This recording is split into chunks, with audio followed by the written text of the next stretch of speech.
I always thank the people who write me up and who always have the nice words they say about me and all that kind of stuff. I'm so thankful for all of them. But One action. Hey guys, welcome back to Keeping It 99. Here with another episode, and this week we have a very special guest, Hyland Brown. Thank you for joining the podcast. of course, thank you for having me. Future D1 baseball player. Appreciate you plan. coming on. So kind of talk to me like, so you play baseball. Sorry, obviously play baseball. You're a pitcher only. Well, Yes, for school ball. for school. Yeah. Pitcher only. You throw nasty 90 mile an almost 90. Almost, yeah. That's crazy. Soon, coming soon. That's crazy. So you have a couple offers right now. Yeah. A couple D1 offers. Like, kind of, what was that like? Because you're a sophomore. So what was that like? Being a freshman and kind of getting all that attention from big schools. Yeah, for sure. So, school ball, I was probably like low 80s, so not a whole lot of looks. I mean, I had the height, I had the arm talent. I just hadn't really put it all together yet. And then in between the time between JV and my summer season, I went to a pitching coach. We moved out some kinks, got my body right. And then by summer, in my first start, I hit 87. Then I was starting to get upper eights.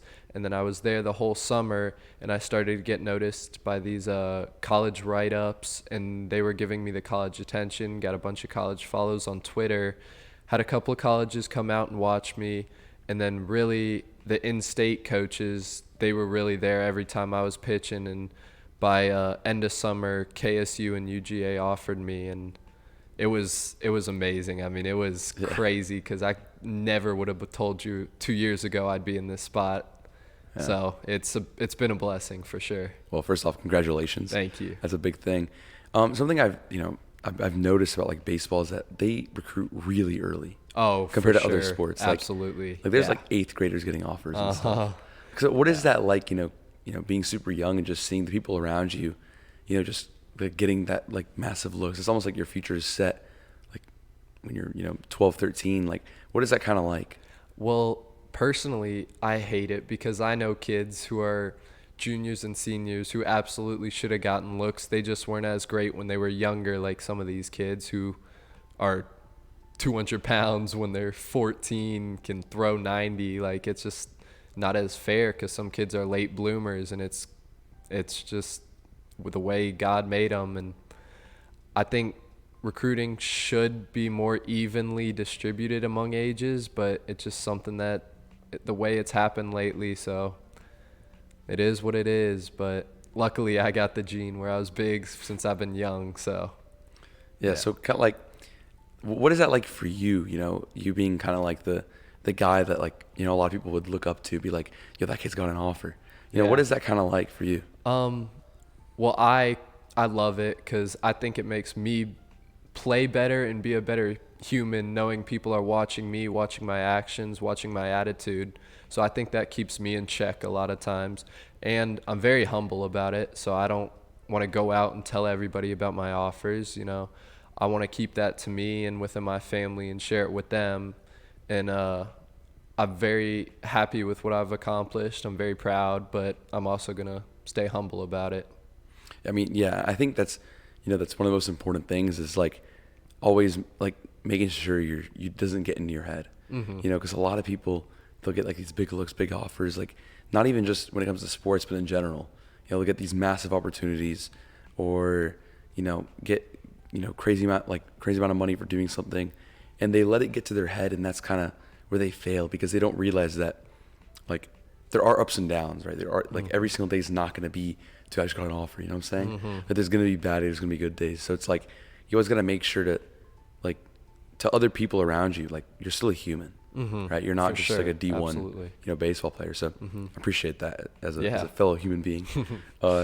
So obviously like you have a lot of school ahead of you, because you're still a sophomore. I mean, you could go to college or the MLB, whatever. Like, how do you really balance that? Because like you're going D1 probably, or getting drafted, one of the two. Like, how do you balance that, knowing that like it doesn't matter really like what you do, because as long as you like keep a certain whatever, but how do you balance like pushing yourself academically and still So that balancing thing you were talking about, obviously, I can actually earn a lot more money on my scholarship with good grades because in baseball they only do 11.75 scholarships among your roster of 35 to 40. So each player gets a minimum of 25% scholarship, and then the better ones get the higher end, and the not as good ones get the lower end. But I can add to my own scholarship through GPA. So I'm sort of playing a GPA game these last 2 to 3 years of school, where the higher my GPA is, the more money I can get earn on my scholarship. So it's sort of a balance between, do I take the honors or the AP and push myself but maybe get a B and that sort of hurt my GPA, or do I take the on level, get the A, get my GPA up, but no, I'm not really pushing myself. So it's sort of trying to find a balance in there while playing the GPA game. Especially at like a school like Walton, where academic excellence is like a requirement. Like Absolutely. at Walton, Yeah. it's very extremely competitive, and it's really hard to do well in like a difficult class because there's not a dumb kid at Walton. Honestly, it's crazy. So, what is that like? Being in a very, I mean, Walton is a good athletic school, decent athletic school, but it's like known for its academics. So, For sure. how is that being kind of an athlete at like an academic school? I enjoy it because I think it'll make me more well-rounded going into college. It'll make college life easier. That's what I've heard from all the graduated seniors and all them. Walton's so tough now that it'll make college seem like a breeze. So I do appreciate Walton for that. I will in the future, I know, but right now it's a pain in the butt. But I do think it'll help me in the long run. And balancing my student athlete life right now is definitely going to help in college. Yeah. And I think like, being a student athlete is one of those things that a lot of student athletes take for granted. Like they don't realize like for me, like ever since I stopped playing soccer, like you have so much more time. And I couldn't imagine what it's like for you because baseball is just a time consuming sport. It is, Like yeah. just so much time opens up. You have so much time to do other things. So it's like, you're using this time to, whatever baseball or whatever the sport is. It's like, you have to keep putting in that work, even if you're not going to go D1, like even if you're not going to be good at it, but because you're blessed with that time, like put some work into, put some effort into, because there's Absolutely. definitely a kid out there that if they were put in your shoes, would put like 10 times more work, in that same spot. So that kind of leads to the question, like, how do you stay motivated? Like how do you like keep going? Weight training class has been an absolute blessing for me because I always wanted to get in the gym, but it was the motivation. I just didn't really want to get up, go out, go to the gym, sign in, figure out what I wanted to do for the day. But when I got that weight training class and I had a schedule planned out for me, what I needed to do each day and what did I needed to get done, and it was part of my class schedule, so I was going anyways. So I was like, well, I'm here, might as well put in the work. That was absolutely crucial for me, and that really has benefited me. And I've noticed over the last year and a half, almost 2 years, I've put on weight, I'm throwing faster, my legs are getting bigger, and it's definitely been helpful in this process too. And I know like weightlifting is such an integral part of baseball. It's like the thing you do in baseball, to like get your stats up and whatever. So what is that like, being, like because there's like a direct correlation. So how is that like, because obviously you have to put in the work to get the results, Yeah. but a lot of times it's hard to convince yourself to put in that work.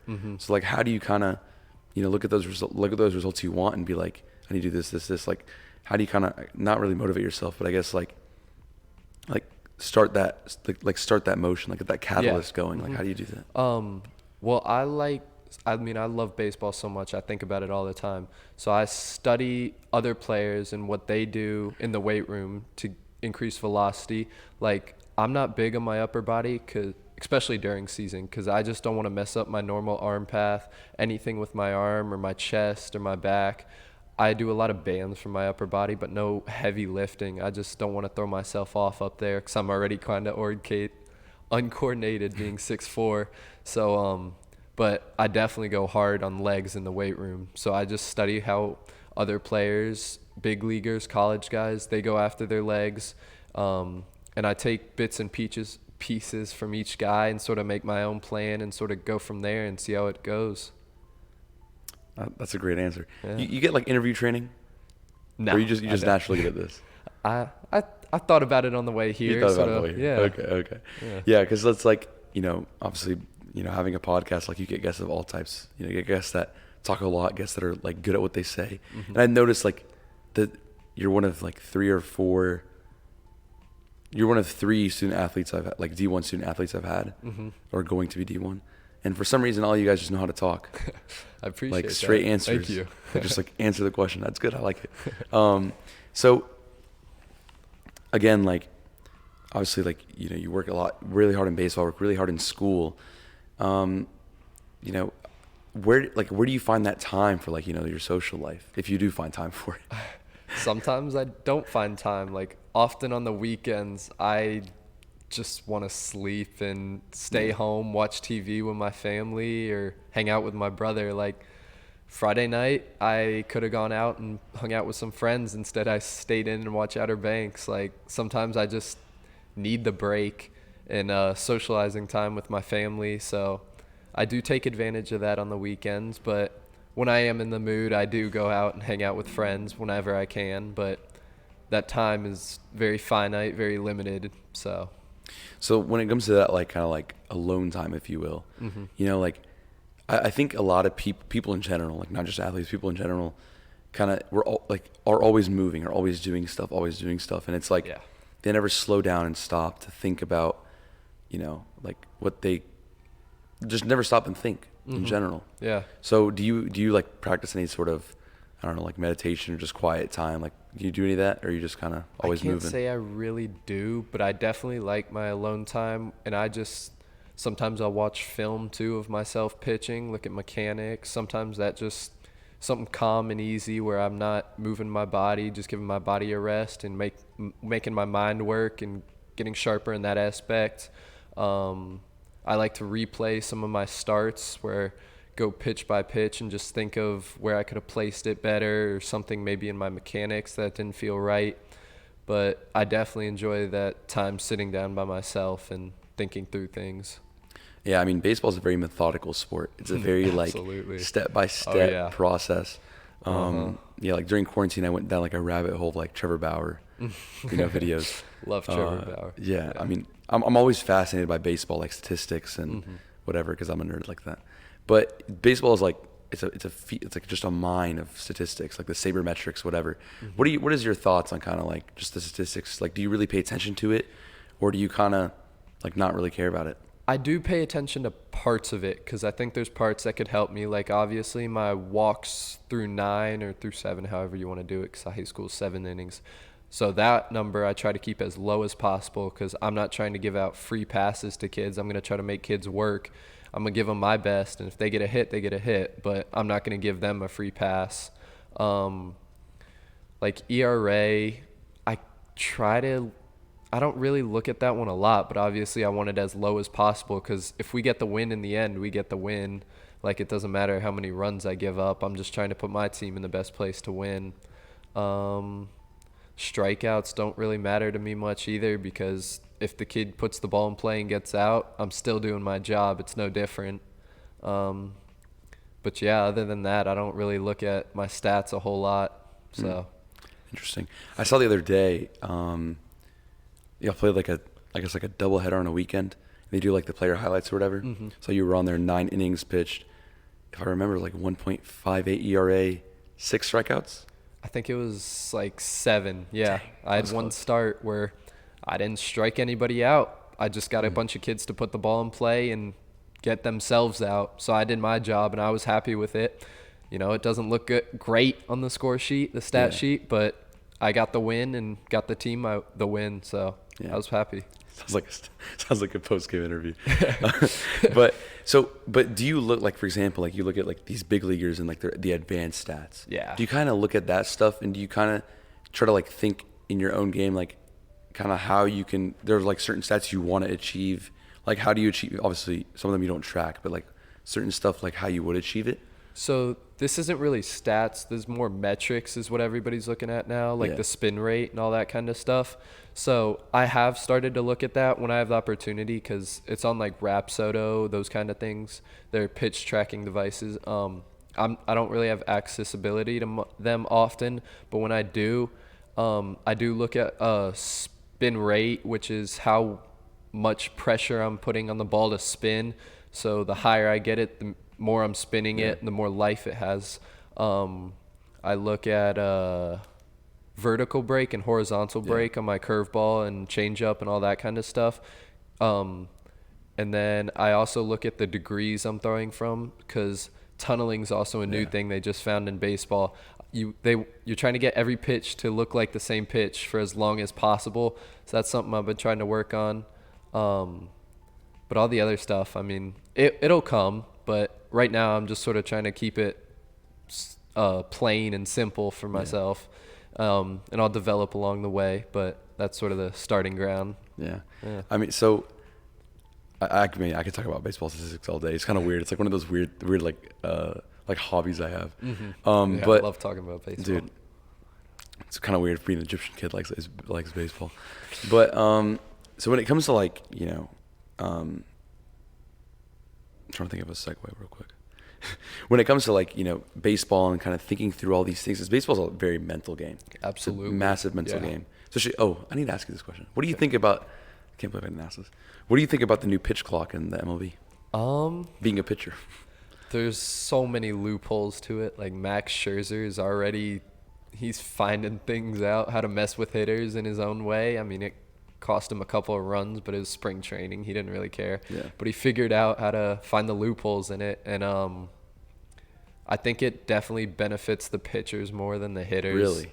I think so, yeah. You don't think pitchers are going to burn their arms out faster? I mean, maybe, but a lot of pitchers prefer to work quick. Like the other night, in my start yesterday, I found my groove, and so after every pitch, I wanted the ball right back, got back on the mound, threw a pitch within 10, 15 seconds.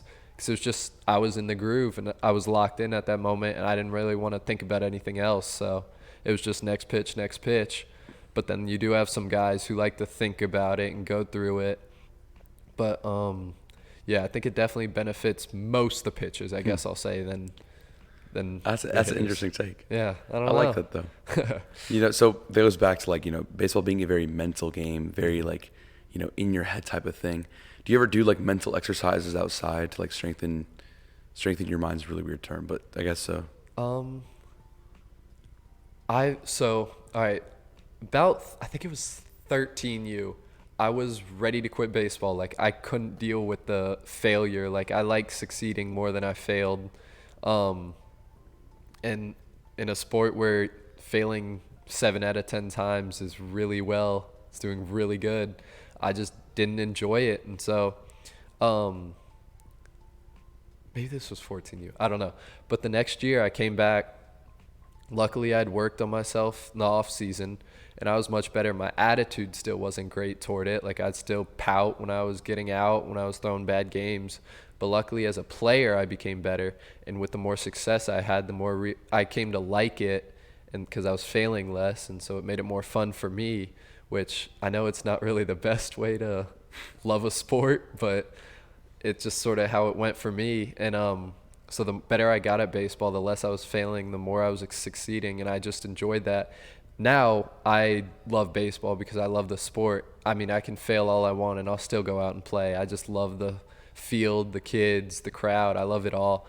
But that was sort of the turning point for me. Yeah. Luckily, I didn't quit because I definitely have made something out of it. Yeah, for sure. So. And I think a lot of times, like in general in life, like around that stage of life, like 13, 14, like I would say like 12 to 14, like you're going through so many changes in life. I mean, just, Oh, yeah. there's just so many things that are going on, and like literally like you're a completely different person, almost sure. every single week, as you go through that stage. And it is really hard to continue to like the things that you did like, or to push through or whatever it is, because there's just so many things going on, and that's why I find it really weird that baseball recruits at that age. Yeah. Because it's it like is. these kids are not like, some kids are gonna jump up 6 inches, some kids are gonna have a completely different personality in a week, like so that's why I find that always really something really interesting about baseball. It is for You know? sure. Yeah. I don't understand it either, but it's what's the new normal now, so Yeah. we just sort of got to get used to it Yeah. because it'll probably just keep getting younger and younger. You have 7-year-olds. Oh boy, that'll be a crazy day. Yeah, first graders, man. Uh-huh. So when did you really like think that, baseball was going to be a future? Like when did that really like kind of hit you? It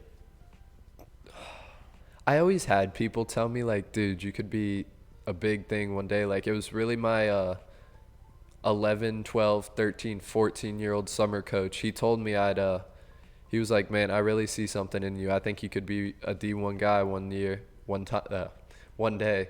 And I mean, I always like listened to him and I knew I was good, but I saw these kids committing in 8th grade and 9th grade and I was like, dude. yeah, I was like, well, dude, I've never even talked to a coach. There's no way I'm going D1. And I mean, luckily he was there for me and he was like, yeah, man, I mean, just because they're early doesn't mean you still won't get your looks. Like there's still so much time. And it just at that age, it's sort of hard to like, yeah, like I'll just wait it out. Like patience was not my thing in 8th grade. And luckily I did though. And sort of just as my body matured, everything else matured. And I just, my mindset for sure was the most important part that matured. So my patience grew and it happened finally last summer. Yeah. So How was it talking to those coaches? My first call, I had my mom sit next to me because I didn't know what I should say or anything. She like wrote down on the notebook what I should say. And the funny part is I started calling the coach at the time I was supposed to talk to him. And I think it rung like 4 or 5 times, no answer. And so I just hung up. I texted him. I was like, "Coach, just gave you a call. Didn't hear from you. I can call you again soon," or something. Never got back to me. So that was a nervous wreck for nothing. But then like a week later, I started, more calls came in.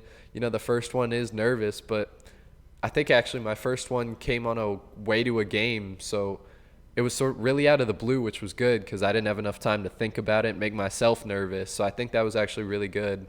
But it went well, and then it just got easier from there because I knew what the coaches wanted to hear, and I knew what I wanted to hear from the coaches and the questions I wanted to ask. So it gets easier. It definitely does. It gets a lot easier. That's crazy, man.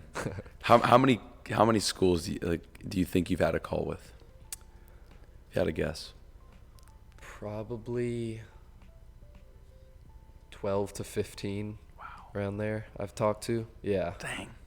That's great. Because it's like once one offer comes in, like it just keeps coming. Yeah. Right. It's also, have you heard of Perfect Game Baseball and PBR Baseball? Yeah, it's So like rankings and stuff. Yeah. Oh wait, you were on one, weren't you? I'm ranked on both of them. Yes. Yeah, but it's more they do write-ups of players they like from each weekend.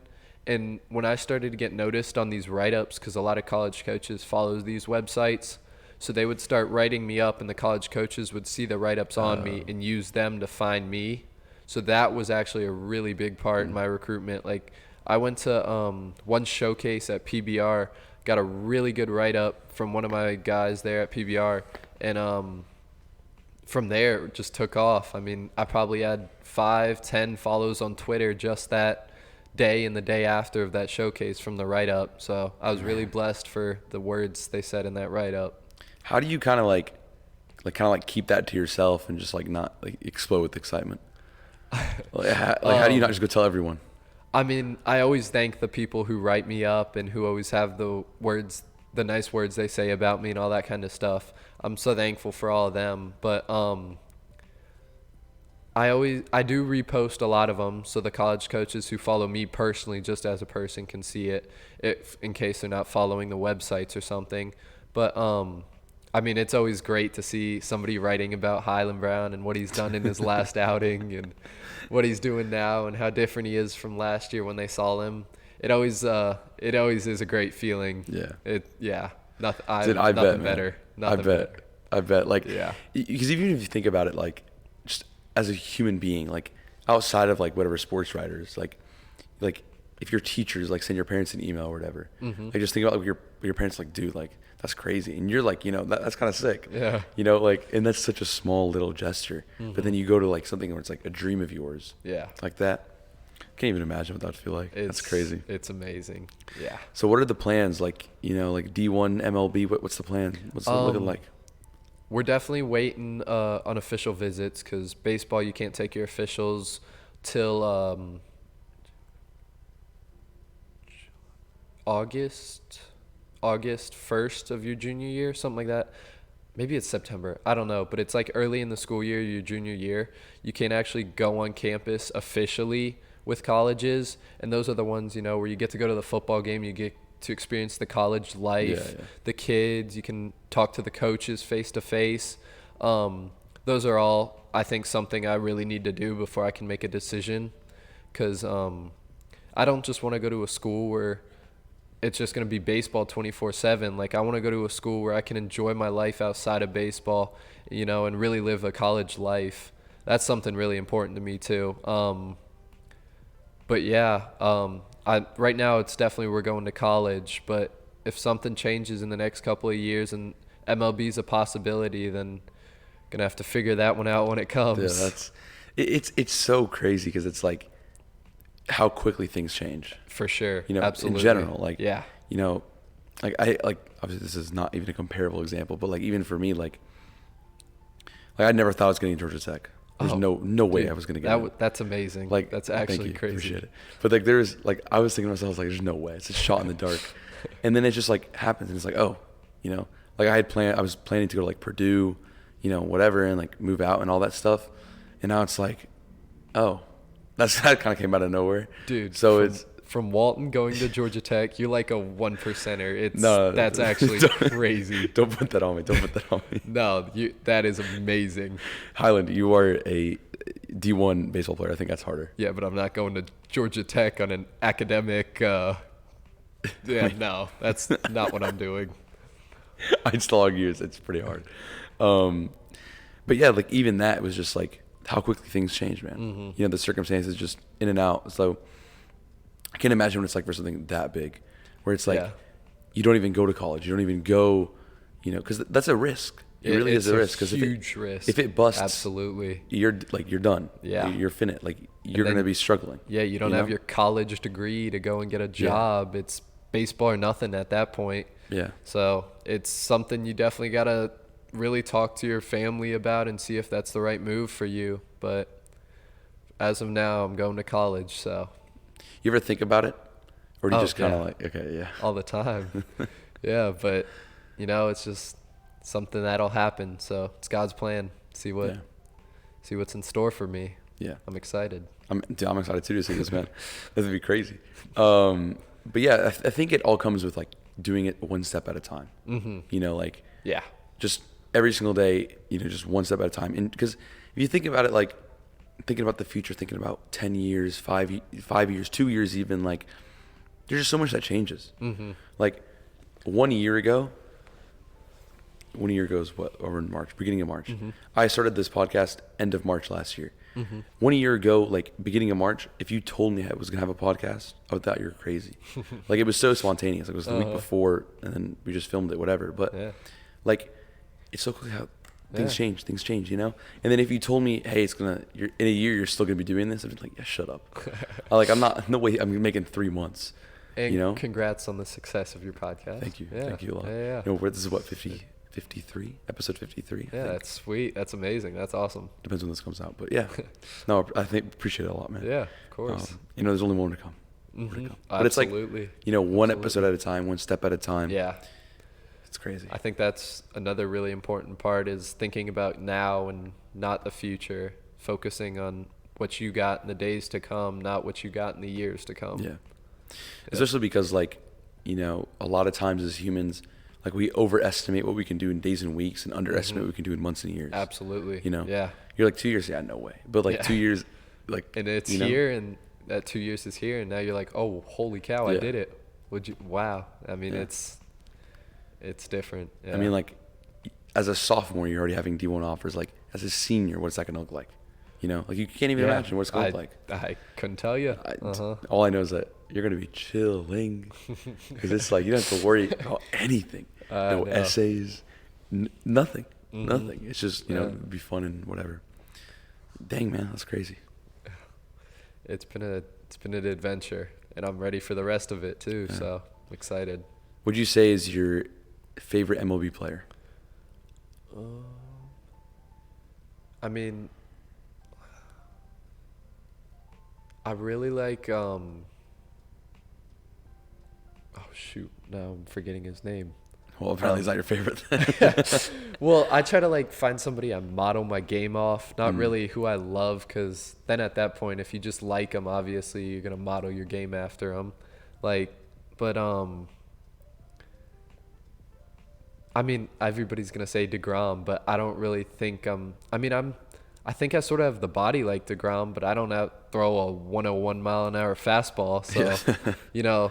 And then I don't have a slider like he does either. So, I mean, I think I have the body, and like those are some of the mechanics I'd wish I could have, because, you know, I'm not huge like him either. We're both pretty skinny, so that's something I'd like to model off of, like the mechanics.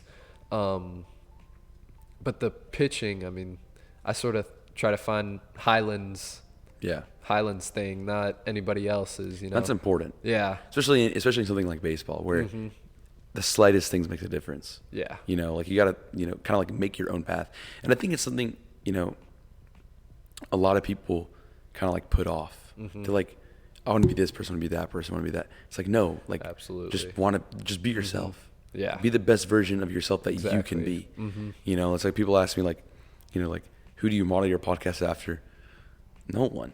Like, partially because like that, like, yeah, there's just no one. Like, there's no one to model it after. Yeah, there doesn't need to be. It doesn't need to be. For me, it's just I talk about whatever I enjoy, whatever I want to talk about. Exactly. I bring on whoever I want. Exactly. You know, I don't have to copy other people. You know, so the same way I appreciate that about your pitching style.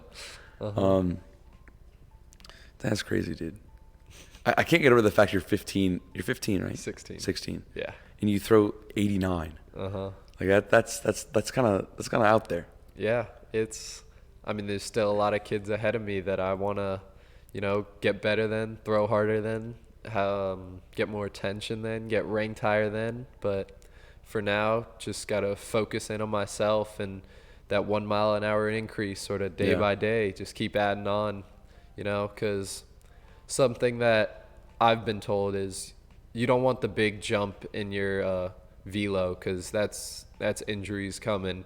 Because when your body starts moving that fast, throwing that hard, putting that much pressure on your arm that quickly, when you make that jump in velo really quickly, that's something that's probably not going to be very safe for your body. It's that just steady increase, little bit by little bit, and eventually you'll get to where you feel like you're really at your best, and that's just where I'm trying to go. And that's the same thing with everything in life. Exactly. Like, you don't want those big jumps. Yeah. You know, like even for this podcast, I don't want 100,000 subscribers overnight. Yeah. I don't. Yeah. I really don't, because, you know, it's like in general, like you don't want those big things, you know, even as like when you're growing, you don't want to go up 6 inches. No, yeah. You really don't want to. No, not at this point. I definitely don't. No. Exactly. Like, you don't want that. You don't want to just talk out of nowhere, be like quiet kid that just talks out of nowhere, you know, because those drastic changes can have such a negative impact, you know, on like who you are and like your future. Absolutely. You know, and I feel like if I woke up tomorrow morning and had 100,000 subscribers, it would get in my head so fast. Yeah. Like that ego's going through the roof, dude. Rightfully so. It but should, like, absolutely, you know, yeah. So it's all about that extra, like one more. Because even though now I'm at, I don't know, like 380, like it's been such a slow growth this year, but just knowing that it's getting a little bit better, Exactly. Yeah. You know, like it's encouraging, but it's not getting in my head. You know, whereas some people, like those big jumps, man, I don't want a big jump. Yeah. I know. Oh yeah, I know exactly what you're talking about. Some names just kind of pop in the head. So what is that like, you know, being kind of, you know, because everyone grows at different rates, right? So now you're gonna have friends that kind of just out of nowhere, they'll just take off. Yeah. You know, in all aspects of life. What is that like, kind of being, I guess, like an early grower, if you will? For a lot, they just looked at me like, oh, you're big, obviously you're gonna throw hard. Like, you're nothing special. Like, you're doing what you're supposed to do. You're doing what your parents gave you, what God gave you. Um, so that for a while was tough because I was pretty average and my size was above average. So I was sort of like, why am I the same as a kid who's 5'8" when I'm almost 5'11", 6 foot? We're at the same age. Like, shouldn't I be way better than this kid? So that was sort of tough for me for a while.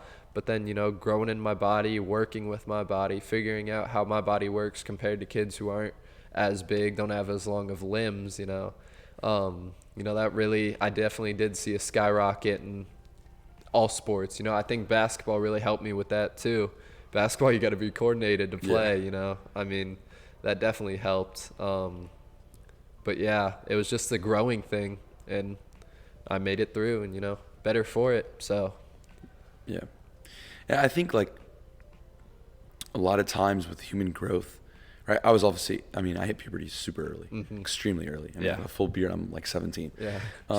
So it's weird because not only does your body grow, but your mind grows faster. Like, you just get more mature, and it's really difficult, especially if your mind's at somewhere and all your peers are somewhere else, whether it's higher or lower, whether you're a late bloomer, early bloomer, like it just sucks. Yeah. Because you feel like there's no one to relate to. And then that causes other issues, which can completely derail your entire life. Yeah. So how did you I don't know if you went through anything like that, but if you did, like, how did you kind of deal with that?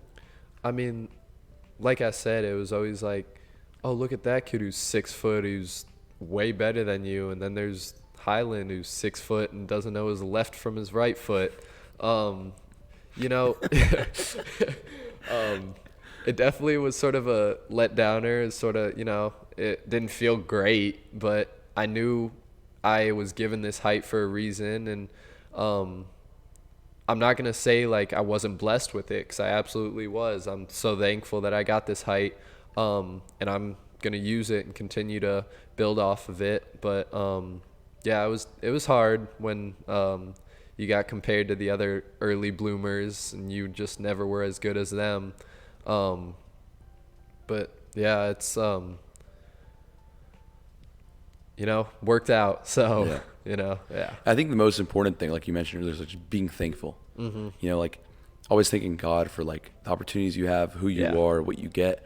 Because, so, like a lot of people, what they do is like, they kind of think it's like themselves. They don't think like, they're like, oh, I did all this work, I did all this. Like, even for you, like, sure, you made that jump from 80 to 88 or whatever, but like you needed like those opportunities, like you need those coaches to come out, and that's only going to come from like from God, right? Like you can't control the coaches coming out. You can't tell them to come out, Yeah. And in the same way, like, kind of stupid example, but like with my college essay, I chose a very like extremely Christian topic to write about my essay about, which is a very dumb decision, because especially like in the world we live in, like all it takes is one person to not like what I talk about, and I'm in that trash bin, no matter what my GPA is, no matter what my SAT is, no matter if it's a good essay even. Yeah. Just straight in the trash bin. Exactly. So you always have to have that faith that, like God is doing his work, and that like we can only do so much. It's honestly like 80-20. Yeah. Like we do so little. Yeah, really. And it's like we just have to keep going. God will just do his part, Yeah. I mean, I'm so thankful for all the people I've met too along the way. I've had so many opportunities from the people I've met too, so I'm so thankful for that, and God putting me in this place, where I live, the people I'm around all the time, it's been a blessing. Everybody's somehow carved my life and, shaped me to who I am today and who I will be 10, 20, 30 years from now. So yeah, always thankful. And that's one of the things I love about the podcast is I get to interact with so many different people, and it gives me a reason to interact with people. You know what I'm saying? Like it's like, what? Maybe I should ask this person that I don't really talk to, like, hey, come on the podcast. Yeah, that's awesome. Yeah, so, love that. Because you just learn so much about other people and like who they are and what they're about and stuff. So that's why I love doing this. But yeah, I mean, that's great, man. It's crazy. I still can't get over the fact that you told that fast. That's crazy though. D1 offers everything, man. Yeah, it's been awesome. It's been so much fun. What's sophomore year looking like? You know, I'm sort of going break by break, you know, looking at spring break now, figuring that out where we're going to go. And then once we get back from spring break, you know, getting finals done with and then Yeah. going to summer, you know, just playing baseball every day, go swimming. You know, I love pool days, you know, and then fishing. It's probably only three things I'll do this summer. Big Fisher, Oh, love fishing. Love fishing. like classic baseball kid. Uh-huh. I know. You couldn't Baseball, get more fishing. basic. Yep. You know, got the shirt on, you know, salt Actually, life, you know. Oh, yeah. Love it all. Baseball or fishing. Got a that's so funny. rod in my car whenever, you know, see a pond, you know, Yeah, stop by. That's wait. You just have a rod in your car and you just stop by randomly. Sometimes, yeah, if I got time, you know, I see a public pond, you know, I'll be there. That's crazy. Get some lines wet, you know. That's crazy. Hopefully catch a Get some fish. lines. That's funny. Well, I'm glad you're enjoying your sophomore year Yeah. because mine was online, Yeah. so My I didn't eighth- really Yeah. enjoy that one I mean, much. I bet middle school and high school online was a lot different, but yeah, I hated online. Oh yeah, you were in eighth grade. Yeah. It's crazy. My sister, Yeah. my sister was also in eighth Mhm. grade. Yeah, yeah. Man, what is that? What was that like? Making that transition from I went to middle school in seventh grade for half the year. Mhm. I was online eighth grade, and then I went to high school in person. Yeah, I bet yours was a lot harder than mine. There's no way. I mean, because middle school to high school is a big change. Yeah. Well, Find like a circle like socially at all, or not really. not really, because luckily, East Side, almost all the kids from East Side Elementary go to Walton. So I had friends, even though not many of them went to Dickerson. So that part was a little, I had to find a lot new friends at Dickerson. But luckily, all the kids from East Side go to Walton. All the kids from Dickerson go to Walton. So I just met more and more Walton kids as I went along. And then once I got to Walton, I basically knew everybody. So that was nice. Yeah, I didn't really that's have to something meet that I them. didn't have Yeah, because I moved to Walton District eighth grade. Mm-hmm. So it was weird going to high school. It's just Yep. like everyone's like meeting their friends, and it's like, yeah, Yeah, that's exactly. hey guys, what's up? Yeah, that definitely is different. Yeah, I than mean, what I it's just different experienced. experiences, Mhm. So it's all different, but it's important. It's important Yeah. to like learn about that and all that. Mhm. So we were in the same weight training class. Yes, last that year, is how your we freshman met. year. Yeah. What did you obviously you said you really liked the class and all that, and you really thought Yeah. it was great for you. Um, first impression of me. I'm gonna be honest. I don't really remember the Yeah, first neither do time we I, so, met, yeah. but Yeah, I don't remember. I know you were part of Soccer Nation. You know, Yes. Abney came up with the L's nickname. Yes. I think that sort of it was a way for me to talk to you. You know, it'd be like in the Yeah. halls, "What's up, Soccer Nation?" Yeah. You know, that sort of started our sort of how we talked to each other and how we met a little bit. So I think that was sort of good. But yeah, and then sort of just as we added on, sort of off that joke, honestly, was probably really how we Yeah. really met was off Honestly, a joke. don't remember. I don't but either. It's probably something along those lines. Yeah, It's probably but something along those lines. I'm glad it happened because Yeah. I think I've definitely made a lot of friends from weight training because that's the only class where you could have freshmen, sophomore, juniors, and seniors all in one class. Yeah. Because most other classes just don't really get that. Yeah. So And all the kids in the class have some sort of a shared interest to yeah, some degree exactly. at least. We all want to get better in the weight room. Yeah. So yeah, that definitely did bring us all together. Yeah, I enjoyed that class a lot. Too, Yeah, I'm not I gonna did lie. too. And like Yeah. when you were talking about it, like kind of like how it gives you just structure in the weight room or whatever. Mhm. Like, yeah, like you don't realize it. Exactly. Like now that yeah. I don't have weight training, I just work out by myself. Like Mhm. that structure that's crazy, dude. Yeah, it definitely does. And I help. got so much stronger too. Like that one year, dude. Uh-huh. Oh man, it was crazy. I But then I know. got shoulder surgery and Yeah, now I'm back here. yeah. but- I do remember that. Yeah. We were all wondering where you went. Then you came back and sling braces, with Yeah. everything. Yeah, Yeah, it's not pretty. that was not a fun time. Bet it Summer wasn't. was not fun, dude, because I got it like the second to last week of school. Mm-hmm. Summer was just hell, man. Yeah, It was just hell. yeah. It's terrible. Wait, so what was the injury? So I again? tore my labrum, Which shoulder? right shoulder. Right shoulder. Yeah. And That I'm is- righty, so Yeah, that That's is big. something I. yeah. It was from like I dislocated it like I think it was like 9 or 10 times. Yeah, it just kept coming out. Kept coming out. Because like right before the school year started, like maybe a month before, I was playing basketball with my friends, Uh huh. and we have this big kid who's like a D lineman, Yeah. and he landed on me, and my arm just popped out the back. Jeez. That was the first one. The next one, I was in a car crash. I remember that. Yeah, that car crash. I dislocated there. Along with some other injuries as well. Yeah. And then just Oh, yeah. from that point on, it just kept coming out. It was just too easy. One time it came out in my sleep. Yeah, because Did you like wake up and feel it? Yeah, dude. What happens when you dislocate your shoulders? Like every time you because your labrum is like connected to it. Uh-huh. Every time you dislocate it, it tears like more and more and more. Yeah, yeah. So near the end, it was just like I would just feel it like slide out. Oh, it was terrible. Did it get like easier every time though? Dude, Like yeah. less painful? Well, I just got used to it. Yeah, yeah. And Yeah. you're just like, oh, there it goes again. Okay. Oh, yeah, good to go. All right. Yeah, I had a massive tear, like a 2-inch tear in the front, like from like here to here. It was That's great. brutal. Yeah, I mean surgery was brutal as well. Yeah. It was a 4-hour surgery, so it's not bad, but it's I'm like, guessing you were asleep though, right? Oh, yeah, They had I you was- under. Yeah. I don't remember anything. Yeah. Dude, the last thing I remember is getting carted to the surgery room. But that's not like, but I, like when I got to the surgery room, they had to pick me up, Yeah. like, put me on the table. They had to put the mask on me and then give me anesthesia. But I don't remember any of that at all. That's actually funny because I had collarbone surgery on my Yes. left collarbone, and so they give you the initial like anesthesia, like right when you get there, they lay you out on the Yeah, it's like table. the nerve block though. Something, yeah, Yeah, yeah, like your yeah, arm the goes nerve block. limp. Yeah, yeah, Yeah, yeah, that's yeah. what I got, yeah. So she kept missing my vein or my nerve or whatever she needed to do because heck no, they tell dude. you like don't drink water. So like I literally didn't drink water, and that also means you can't find any veins, you know, because your veins aren't out or anything because they don't have water flowing through them. So I think on her 6th try, she finally hit one. She was able to get it in, you know, taped me up. Dude, that nerve block needle, or like it's like massive. Oh yeah. It's huge, dude. Yeah. Like right, I got it like right in here. Bro, I just felt it go in. I was like, dude, it felt like a just like someone took like a drill and just went. No, that was crazy. Yeah, no. But so then I was asleep, and then the last thing I remember is them picking me up, putting on the table. I opened my eyes, and they were like, "All right, we're giving you a little bit more in 3, 2, 1." Then I was out. I don't remember that. I That don't was remember them I doing like that. woke up and I was like, "Why am I awake?" So I woke up and I was like, why is my throat sore?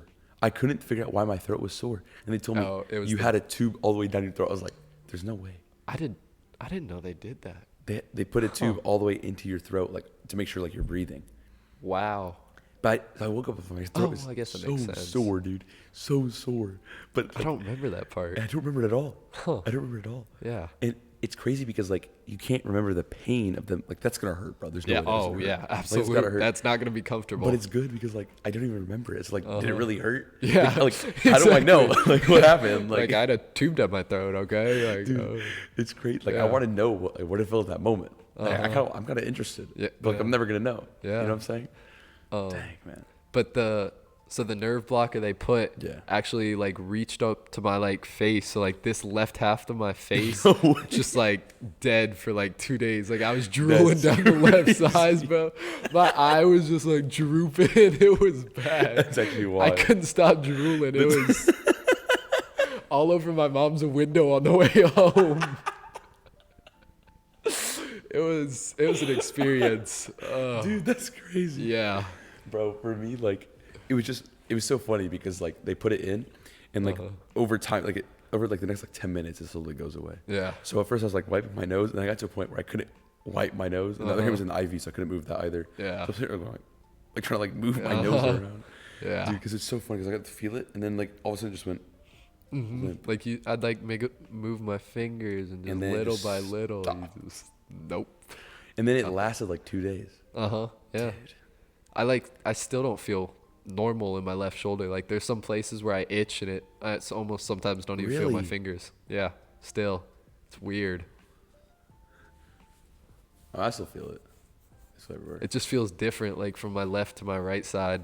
I mean, Wow. expected though. I do have a metal plate in my Yeah, shoulder. I think that. but Yeah, that's probably part of it.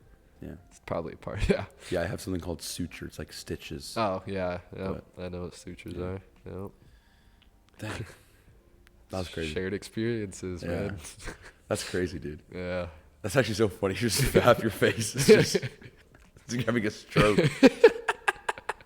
All right. Well, thank you for coming on the podcast, Hyland. course, It's man. Thanks for highly having me. appreciated. I love Excited it. to see where the future is for you. Man, you too. Yeah, Tell man. me how GT goes, man. That's Dude. exciting. That's gonna be Trust awesome. me. Exciting but hard, dude. A It's lot gonna of studying. It's gonna be hard. Oh yeah. Yeah, I have friends that go there. It's But what's the like percentage you become a millionaire or something? Isn't it like I don't really? know. It's like 1 in 15, I think. Well, I'm gonna be a millionaire regardless. Uh, This podcast is hitting 10 mil subscribers. Make it happen. Yeah, make it happen. Make it happen, guys. If you like this podcast, make sure to you obviously watched it. Make sure to like, comment, subscribe, turn on post notifications, and see you next week. Thank you.